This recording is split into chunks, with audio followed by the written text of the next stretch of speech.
تو عشق میرا از کل عائشہ جبین قسط نمبر 18۔ کیا بول رہا ہے تو؟ پاگل ہو گیا ہے؟ دماغ ٹھکانے پر تو ہے تیرا؟ کچھ سمجھ بھی آ رہی ہے کیا بکواس کی ہے؟ حیدر علی کو آنکھیں دکھا کر بولا۔ عبداللہ حیران نظروں سے علی اور حیدر کو دیکھ رہا تھا۔ علی کی بات جیسے اس کے سر پر سے گزر گئی تھی۔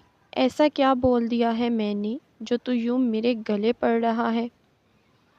میں صدف کو پسند کرتا ہوں، وہ بھی مجھے پسند کرتی ہے۔ اس میں کون سی راکٹ سائنس ہے جو تو سمجھ نہیں سکتا؟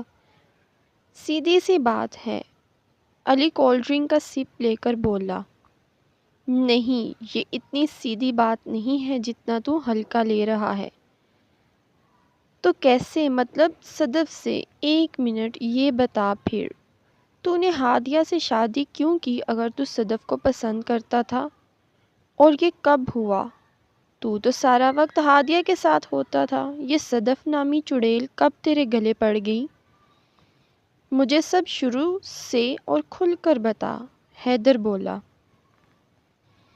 تو عبداللہ نے بھی اس کے ساتھ سر ہلایا۔ ہاں بھائی بتا، یہ کھچڑی کب سے پک رہی تھی؟ ہم سب کو پتہ کیسے نہیں چلا؟ ہم تو سمجھتے تھے تیرا ہادیہ کے ساتھ سین ہے۔ عبداللہ نے آخری بات بولی تو علی نے اس کو گور کر دیکھا۔ اوئے تمیز سے بات کر، ہادیہ کے بارے میں منہ توڑ دینا ہے میں نے تیرا۔ اچھا اس کو دفع کر، تو چل کر اور یہ بتا، یہ سب حیدر نے علی کا دھیان عبداللہ سے ہٹایا اور عبداللہ کو خاموش رہنے کا اشارہ کیا۔ بات ایسی ہے کہ جب ہم ناران گئے تھے تب مجھے وہیں صدف نے پرپوز کیا تھا اور بتایا تھا وہ مجھے کب سے محبت کرتی ہے، بس بتا نہیں سکی۔ کبھی چھوٹی کمینی مکار لومڑی، عبداللہ آہستہ آواز میں بولا۔ اتنی بڑی بات ہو گئی اور تو نے ہمیں بتانا بھی ضروری نہیں سمجھا؟ کیا بات ہے؟ اور تو کہتا ہے ہم دوست ہیں۔ حیدر تعصب سے بولا۔ یہ سب اتنا اچانک ہوا، میں خود بھی کچھ سمجھ نہیں پایا اور پتہ نہیں کب اور کیسے مجھے بھی صدف اچھی لگنے لگی۔ علی نے بولا تو عبداللہ نے اس کو سخت گوری سے نوازا اور منہ میں بدبدایا۔ اتنا بولا چونا ہے تو؟ اس نے بولا۔ چلاکو ماسی نے بولا۔ یہ مان گیا؟ اور ہادیہ کا کیا؟ اس کے ساتھ تیرا ہر وقت گھومنا پھرنا، اس کا خیال کرنا، اس کو صرف اپنے تک محدود رکھنا، کسی اور کو اس کا دوست نہ بننے دینا، نہ اس کو کوئی دوست بنانے دینا، یہ سب کیا تھا؟ عبداللہ ایک ایک لفظ چبا چبا کر بولا۔ وہ سب تو میں اس کی دوستی میں کرتا تھا۔ وہ بہت معصوم ہے، اس کو اچھے برے کی پہچان نہیں ہے۔ کیا غلط ہے کیا صحیح ہے اس کو پتہ نہیں چلتا۔ اس کی حفاظت کے لیے کرتا تھا وہ سب، جس کا یہ بدلہ ملا ہے مجھے اس کو ساری زندگی کے لیے میرے سر پر مسلط کر دیا گیا ہے۔ وہ بدمزہ ہو کر بولا۔ کیا بات ہے؟ تو نے اس کی حفاظت کا ذمہ لیا ہوا ہے؟ اور تو خود تو بڑا سمجھدار ہے، جیسے افلاطون ہے، جیسے یا ارسطو ہے۔ حیدر جل کر بولا۔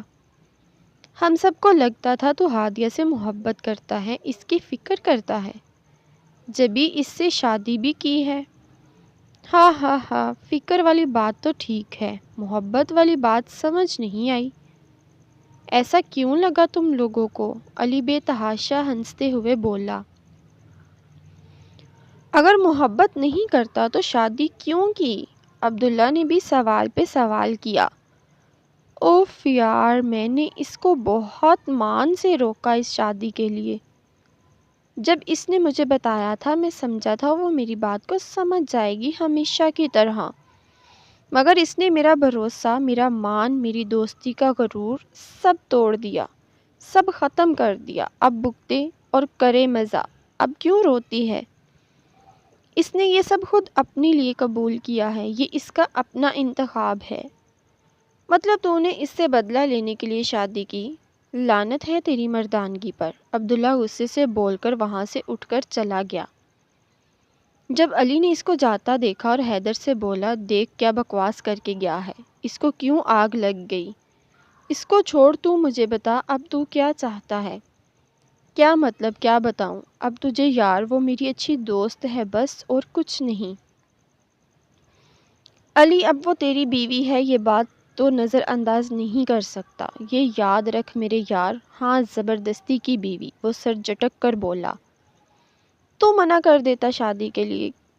کیا تھا منع ہادیہ کو، اس نے مذاق سمجھا سب، اور ابو کو بولا تو وہ بولے اگر ہادیہ منع کر دے گی تو نہیں ہوگی یہ شادی، مگر میڈم کو میری بات مذاق لگی تھی، اب میں کیا کروں تو بتا؟ میں پھنس گیا ہوں یار۔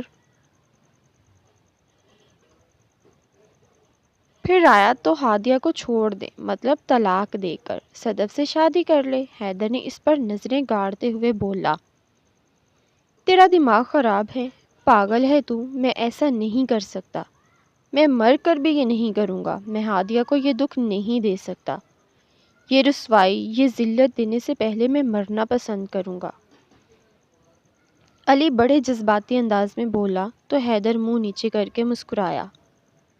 دکھ دے نہیں سکتا، رسوائی سے اس کو تجھے فرق پڑتا ہے، اور اس سے دوستی کر یہ قبول نہیں تجھے، کسی کا اس کو دیکھنا تجھ سے برداشت نہیں ہوتا، اور کوئی غلطی سے اس کو چھوئے تو دیوار بن جاتا ہے اس کے سامنے، یہ سب دوستی میں نہیں ہوتا میری جان، یہ سب پیار محبت میں ہوتا ہے، اور تجھ کو تو عشق ہے ہادیہ سے، بلکہ تجھے جنونی عشق ہے، مگر تو مانتا نہیں اس بات کو، اس کو تسلیم نہیں کر پا رہا، تجھے علی شاہ کو اپنی دوستی سے عشق ہو گیا ہے جو تیری برداشت سے باہر ہے، اور اب اس کا اظہار کرنے کے بجائے تو اس کا الزام اس بیچاری ہادیہ کو دے رہا ہے۔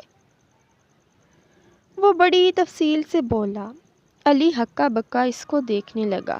نہیں نہیں، یہ بات نہیں ہے، تو غلط سمجھ رہا ہے۔ وہ کمزور لہجے میں بولا، میں سب سمجھ گیا ہوں۔ سمجھ تو نہیں رہا، ابھی دیکھا ہم نے کیسے یاور نے ہادیہ کو گرنے سے بچانے لگا تو کیسے تکلیف میں تھا، کیسے تو نے یاور کو باتیں سنائی، کیسے ہادیہ کے سامنے دیوار بن کر کھڑا رہا، کیسے ہم نے صدف کو چڑیل بولا، تجھے کچھ محسوس نہیں ہوا، اور جیسے ہی ہادیہ کے ساتھ سین اور اس کو طلاق دینے کو بولا کیسے تو تڑپ اٹھا۔ اپنے دل کو ٹٹول میرے یار، تجھے سب پتہ چل جائے گا، اور تیرے سر سے یہ صدف کا جادو بھی اتر جائے گا۔ غور کر میری باتوں پر، اپنے ارد گرد، اپنے رویے، اور سب سے بڑھ کر اپنے دل و دماغ سے یہ بات نکال دے، وہ تیری دوست ہے۔ یہ سوچ، دوست اتنی اچھی تھی تو بیوی کتنی اچھی ہوگی وہ تیری، ہر بات مانتی ہے، اس کا یہی مطلب ہے وہ تجھ سے بے انتہا پیار کرتی ہے، جبھی تو تیری ہر بات، ہر رویہ برداشت کرتی ہے، ورنہ اب تک تیرے منہ پر لات مار کر چلی گئی ہوتی۔ اتنی پیاری ہے، اس کو کیا کمی ہے اس کا؟ پیاری کہنے پر علی نے ایک دم حیدر کو دیکھا۔ ابھی دیکھ کیسے مرچیں لگ گئی تجھے میرا اس کو پیارا کہنے پر، یار بہن کی طرح ہے وہ میری، اور اب تیری نسبت میری بھابھی بھی ہے۔ چل میں چلتا ہوں، بہت لیٹ ہو گیا ہے، عبداللہ کو بھی دیکھوں کہاں گیا وہ، اور ہاں میری باتوں پر غور ضرور کرنا میرے یار، دوستی دوستی کا چولا اتار دے، محبت کی اینک سے دیکھ سب واضح نظر آئے گا۔ وہ اس کے کندھے پر ہاتھ رکھ کر بولا اور چلا گیا۔ علی اس کو جاتا دیکھتا رہا، اور اس کی باتوں کو سوچ کر دونوں ہاتھ باندھ کر سر کے نیچے رکھ کر کرسی سے سر ٹکا دیا اور آسمان پر چمکتا چاند دیکھنے لگا۔ وہ خود بہت مشکل سے وہاں سے گھسیٹ کر اوپر چھت پر آئی اور لمبے لمبے سانس لینے لگی۔ وہ یہ بات قبول نہیں کر پا رہی تھی کہ علی نے اور کسی نے صدف کا نام لیا تھا، آج اس کو اس شادی کے ہونے کا مطلب سمجھ آ گیا تھا کہ اس کے ابا اور اقرار شاہ نے کیوں علی کے انکار کے بعد بھی یہ شادی کروائی۔ وہ جانتے تھے علی صدف کو پسند کرتا ہے، قریب تھا وہ روتی، وہ صدف کی آواز پر پلٹی۔ اس نے اپنا چہرہ صاف کیا اور اس کی طرف پلٹ کر، کیا کر رہی ہو تم یہاں؟ وہ مضبوط لہجے میں بولی۔ میں نے تمہیں چھت پر آتا دیکھا تو سوچا تمہارے پیچھے آنا چاہیے۔ یہ نہ ہو تم چھت سے کود جاؤ، یہ کہیں کسی کونے میں بیٹھ کر رو رہی ہوگی تو روک دوں، یا یہ رومال دے دوں تمہیں، وہ تنزیہ ہنسی ہنس کر بولی۔ ہادیہ بڑے آرام سے دونوں ہاتھ سینے پر باندھ کر کھڑی اس کی بات سننے لگی۔ ہو گئی تمہاری بات یا باقی ہے کچھ؟ صدف شاہ، تمہیں یہ غلط فہمی کیوں ہوئی کہ یہاں چھت سے کودنے یا کسی کونے میں رونے آئی ہوں؟ ابھی سنا تم نے علی کیسے اپنے دوستوں سے مجھ سے محبت ہونے کا دعویٰ کر رہا تھا؟ اور ارے رکو رکو ایک منٹ، اپنے الفاظ کی تصحیح کرو۔ اس نے کہا تھا وہ پسند کرتا ہے، تم صرف پسند ہو۔ وہ پسند پر زور دے کر بولی۔ ہاں تو کیا پسند اور محبت میں کوئی فرق نہیں؟ صدف ایک دم سے بولی۔ بہت فرق ہے مائی ڈیئر، بہت فرق ہے، شاید تم جانتی ہو، چلو میں بتاتی ہوں پھر آج تمہیں۔ تو ایسا ہے، پسند وہ ہوتا ہے جو وقتی ہو، اور محبت دائمی ہوتی ہے، جو کسی کے کچھ بھی کرنے سے ختم نہیں ہوتی بلکہ دن بہ دن بڑھتی ہے، کسی ہری بھری بیل کی طرح، پوری قوت اور اپنے مدار کی طرف، اپنے مرکز پر جا کر رکتی ہے اور پھر آگے بڑھتی ہے۔ ہادیہ صدف کو دیکھ کر بولی، اور تمہیں کیا لگتا ہے علی تم سے محبت کرتا ہے؟ صدف طنز بری نگاہ اس پر ڈال کر بولی، وہ مجھ سے محبت کرتا ہے یا نہیں تم کو اس کی فکر نہیں ہونی چاہیے، وہ ہمارا آپس کا معاملہ ہے، ہم خود دیکھ لیں گے، تم اس میں گل کر خود کو پریشان مت کرو، اپنے مستقبل کی فکر کرو۔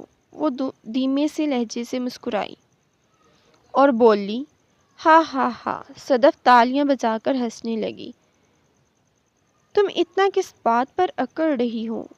آج تک تم دو ماہ میں کبھی ایک دوسرے کے قریب نہیں آ سکے، اور بات کیسے کر رہی ہو تم جیسے بہت پیار محبت ہو تم میں؟ صدف جلتے لہجے میں بولی۔ ہم ایک دوسرے کے کتنے قریب ہیں تم بڑا جانتی ہو۔ ایک بات یاد رکھنا صدف، علی میرا شوہر ہے، میرا لباس ہے، پہلے وہ میرا ہوا ہے، اب وہ تمہیں کس طرح دیکھتا ہے یا کہتا ہے مجھے اس سے کوئی پرواہ نہیں ہے۔ پتہ ہے کیا صدف شاہ، ہادیہ اس کے بالکل پاس آ گئی اور اس کی آنکھوں میں آنکھیں ڈال کر مضبوط لہجے میں بولی، میرا نام ہادیہ علی شاہ ہے، میرا صرف نام اس سے نہیں جڑا، بہت قریبی رشتہ ہے، ہم ایک کمرے میں رہتے ہیں ایک ساتھ، میرا نہیں خیال اور کچھ بتانے اور سمجھانے کی ضرورت ہوگی، اور ہاں اگر وہ بھولے سے تمہاری طرف آتا بھی ہے تو ایک بات کان کھول کر سنو اور یاد رکھنا، وہ پہلے میرا ہوا ہے، اب وہ اترن ہے میری۔ کیا ہے؟ اترن، یاد رکھنا میری بات کو۔ وہ بول کر نیچے چلی گئی تو صدف اس پر چلانے لگی اور غصے میں نہ جانے کیا کیا بولنے لگی، پر ہادیہ بنا پرواہ کیے نیچے اتر آئی، اپنے روم میں جا کر دروازہ اندر سے لاک کر لیا، منہ پر ہاتھ رکھ کر رونے لگی۔ اب کمرے میں اس کی سسکیاں گونج رہی تھیں۔ آج علی اور ہادیہ کی مہندی کا دن تھا۔ اس دن ہادیہ سے بات کر کے علی نے سوچا تھا یہ شادی نہیں ہوگی۔ پھر کچھ اس کے اپنے والد سے بات ہوئی، ان کے کہنے پر علی نے ہر ممکن کوشش کی کہ وہ ہادیہ سے ایک بار بات کر سکے یا یہ ملاقات ہو جائے، مگر یہ ممکن نہیں ہوا، ہر بار کوئی نہ کوئی اس کو ہادیہ سے ملنے سے روک رہا تھا۔ وہ اپنے حال پر پریشان ہو کر تیار ہو رہا تھا، سفید سوٹ پر بلیک واسکٹ پہنے اور ہلکی بڑی شیو میں وہ بہت ہینڈسم لگ رہا تھا۔ جب سدرا، مریم اور شمائلہ اس کے پاس آئیں، کیا بات ہے دلہے راجا، ابھی تک تیار نہیں ہوئے؟ وہ اس کو دیکھ کر بولی۔ تیار ہوں بابی، وہ اپنے چہرے پر ہاتھ پھیر کر بولا۔ تم نے غصہ نہیں پہنا؟ مریم نے اس کے سامنے اس کے غصے کو رکھا۔ یار آپی یہ نہیں، کچھ اور پہن لیتا ہوں میں۔ یہ نہیں پہن سکتا، وہ منہ بنا کر بولا۔ وہ تینوں ہنسنے لگی۔ کیوں جی، اس میں کیا برائی ہے؟ سدرا نے کمر پر ہاتھ رکھ کر سوال کیا۔ کوئی برائی نہیں ہے، کبھی پہنا نہیں، عجیب سا فیل ہوگا۔ شادی بھی پہلی بار ہو رہی ہے تمہاری، وہ تو عجیب نہیں لگ رہا تمہیں؟ شمائلہ نے اس کی واسکٹ میں رومال سیٹ کیا۔ چل اب اتنے نخرے مت کر، علی یہ پہنو اور یہ بھی۔ مریم نے اس کے گلے میں یلو کلر کا دوپٹہ ڈالا۔ یار یہ کم تھا، اب کیا یہ بھی مصیبت ہے؟ وہ چڑھا۔ تم تیار ہو گئے یا ابو کو بلاؤں؟ مریم نے آنکھیں دکھائی۔ حد ہے یار، بنا دو جو کارٹون بنانا ہے، کون سا رک جانا ہے آپ لوگوں نے میری؟ سن کون رہا ہے یہاں؟ وہ غصہ پہن کر بولا اور مریم کے ہاتھ سے دوپٹہ لے کر گلے میں ڈال لیا اور ان تینوں کی طرف دیکھ کر بولا، بس یہی یا کچھ اور بھی؟ نہیں نہیں، اور کچھ نہیں، بہت پیارے لگ رہے ہو۔ مریم اور شمائلہ اس کی بلائیں لے کر بولی۔ اب وہ سب ہادیہ کے گھر مہندی کی رسم کے لیے ملک ہاؤس کے لیے نکل چکے تھے۔ سب بہت خوش تھے، اقرار شاہ اپنی جگہ مطمئن تھے، جو وہ چاہتے تھے وہ ہو رہا تھا۔ اس سے بات انجانے کہ ان کے بیٹے علی کے دماغ میں کیا چل رہا ہے۔ مہندی کی رسم بخیر و عافیت ہو گئی تھی، کسی بھی بدمزگی کے بغیر۔ علی نے آج بھی ہادیہ سے بات کرنے کی کوشش کی، جو اس کی کزنوں کے ناکام بنا دی تھی۔ اب بس کل کا انتظار تھا، جب ہادیہ دلہن بن کر شاہ ہاؤس میں آئے گی، تب علی شاہ اس کو بتائے گا کہ اس کے بات نہ ماننے کا کیا انجام ہوتا ہے۔ بالآخر وہ دن بھی آ گیا جب ہادیہ علی کے نام کی مہندی لگائے اس کے لیے دلہن بنی بیٹھی تھی۔ سب کے مطابق اس پر ٹوٹ کر روپ آیا تھا۔ وہ ہال میں اپنی بہن اور بھائی یاسر ملک کے ساتھ داخل ہوئی تو اس پر اس کے دوستوں اور کزنز نے پھول برسائے۔ وہ کسی شہزادی کی طرح استقبال کیا۔ اب اس کو برائڈل روم میں بٹھایا گیا، جہاں کچھ دیر بعد اس کا نکاح ہونا تھا۔ اس کا دل بہت تیزی سے دھڑک رہا تھا، وہ اپنی کیفیت سمجھ نہیں پا رہی تھی۔ ہاتھوں میں بار بار پسینہ آ رہا تھا، ہارٹ بیٹ بار بار مس ہو رہی تھی۔ اماں مجھے بہت ڈر لگ رہا ہے، وہ گھبرا کر بولی۔ کیوں؟ وہ تمہاری آنی کا گھر ہے اور علی کو تو تم اچھے سے جانتی ہو، وہ بھی تمہیں اچھے سے جانتا ہے اور سب سے بڑھ کر تم سے بہت پیار کرتا ہے، دیکھنا بہت خوش رہو گے تم انشاءاللہ۔ وہ اس کے سر پر پیار کر کے بولی۔ تبھی اس کے والد نکاح کے لیے آئے۔ اس کے والد بھائی کی اجازت کے بعد قاضی نے نکاح کی سنت ادا کی۔ قاضی پوچھنے پر اس نے ہلکا سا سر اٹھا کر اپنے ابا کو دیکھا۔ انہوں نے اس کو ہاں میں سر ہلایا۔ اس نے ہاں کر کے اپنا نام علی کے نام کے ساتھ جوڑ دیا۔ دستخط کرتے ہوئے اس کے ہاتھ کانپے تھے، مگر جب اس کے ابا نے اس کے سر پر ہاتھ رکھا تو اس نے تیزی سے سائن کر دیے اور ایک انمول موتی اس کی آنکھ سے گرا تھا۔ اس کے علی کے اقرار کے بعد سب میں مبارک مبارک کا تبادلہ ہوا۔ سب بہت خوش تھے۔ ایک ہادیہ کو آنے والے وقت سے انجانی تھی۔ علی جیسے کہ دماغ میں بہت کچھ چل رہا تھا۔ ایک طرف اقرار شاہ نے اپنے جگری دوست کو بہت محبت سے گلے لگایا اور شکریہ ادا کیا، جنہوں نے اپنی جگر کا ٹکڑا ان کے حوالے کر دیا تھا، سب جانتے ہوئے۔ تو فکر مت کرنا ملک، ہادیہ میری بیٹی ہے، میں اس کا پورا خیال رکھوں گا اور بہت جلدی سب ٹھیک ہو جائے گا، یہ میرا وعدہ ہے تجھ سے۔ وہ جذبات سے بوجھل سے لہجے میں بولے۔ میں جانتا ہوں، مجھے اعتبار ہے اللہ پر اور تم سب ٹھیک کر دو گے۔ ہم حق پر ہیں نعمان ملک، ان کے گلے لگ کر بولے۔ ایک طرف صدف اندیکھی آگ میں جل رہی تھی۔ اس کے اور اس کی ماں کے پلان پر پانی پھر گیا تھا۔ اس شادی نے بہت مشکل سے اس نے علی کو اپنے جھوٹے پیار کے چکر میں پھانسا تھا۔ اب اس کو سب اپنے ہاتھوں سے جاتا نظر آ رہا تھا، مگر وہ جانتی تھی علی نے اس پر اعتبار کر لیا ہے اور وہ ہادیہ سے اپنی محبت سمجھ نہیں سک رہا تھا، جس کا اس نے پورا فائدہ اٹھانا چاہا۔ اب اس کو ہر قدم پھونک پھونک کر رکھنا تھا، جس کے لیے وہ پوری طرح تیار تھی۔ ادھر علی اپنے خیالات میں الجھا ہوا، کیا ہوا، کیسے ہوا، وہ غائب دماغی سے وہاں موجود تھا۔ کب کون سی رسم اس کو نہیں پتہ چلا۔ ہوش تو اس کو تب آیا جب رخصتی کا شور مچا تو اس نے ایک نگاہ ہادیہ کو دیکھا اور پر اصرار سا مسکرایا اور دل میں بولا، just wait Hadia bibi wait, and اینڈ واچ۔